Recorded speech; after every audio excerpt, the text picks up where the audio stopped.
I don't know about you guys, but I always get a boost of self-esteem when I get a compliment. And I think that Twain says it very well. He says, I can live for 3 months on a good compliment. And I think that everyone should always get good compliments, and you can give them anywhere, like at school, at work, or just anybody on the street. At work, you can always,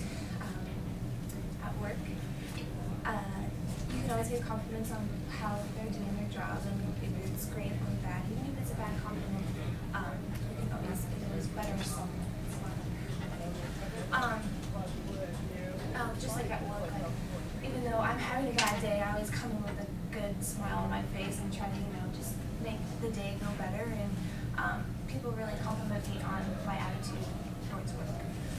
At school, you can, just like in this class, we give compliments on how well we do up here on speeches, and it always, feels good to know that, you've done it, and then you get good compliments, and, there's always something everybody needs to work on, and you're still have a good self-esteem.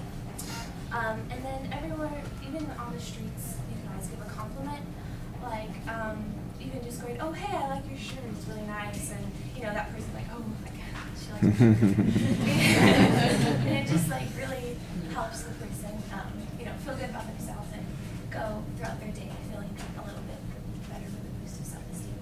So overall, I just think you should always try to give a boost of self-esteem so that you know that you've given someone a boost of self-esteem, and that you have helped that person have a better day.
All right, Alissa, I like that you started off with a personal expression of your opinion on this and how you feel when you get a compliment. I think that works really well. You've got a good transition as a consequence to the quote. Your point of view is very clearly expressed, and so you've got a good thesis to start off with.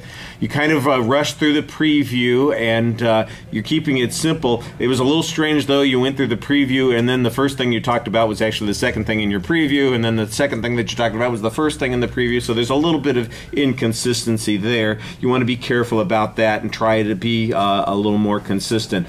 Your work example, I thought, stayed really vague, and you need to develop some illustrations to make them really function well, to illustrate, to substantiate the point that you're making and make your speech a little more interesting.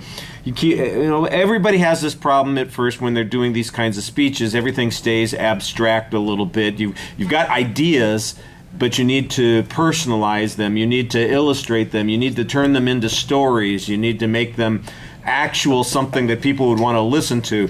You're not trying to lecture us during your presentations.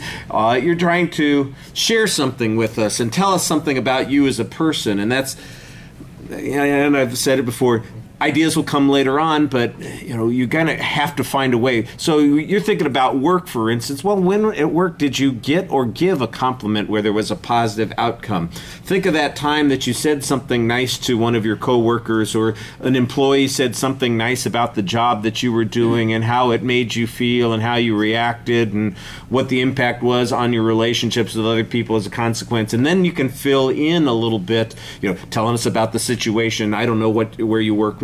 Let's say you worked in a store, for instance, and a customer said something really nice to me about that, about the way, oh, thank you, you were so helpful. I didn't even think about picking out this particular product, and your suggestion really made a difference.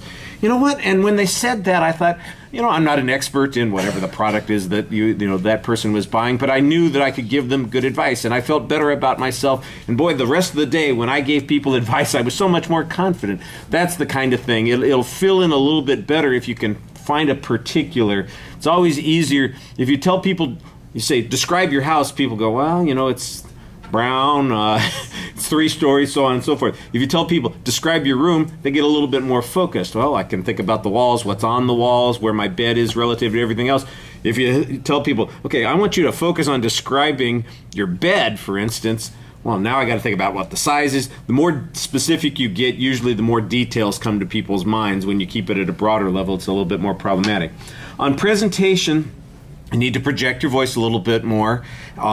You sound like you are rushing the whole time that you're speaking, like you're in a hurry to get done, and you have plenty of time to speak, so you don't have to be in a rush there.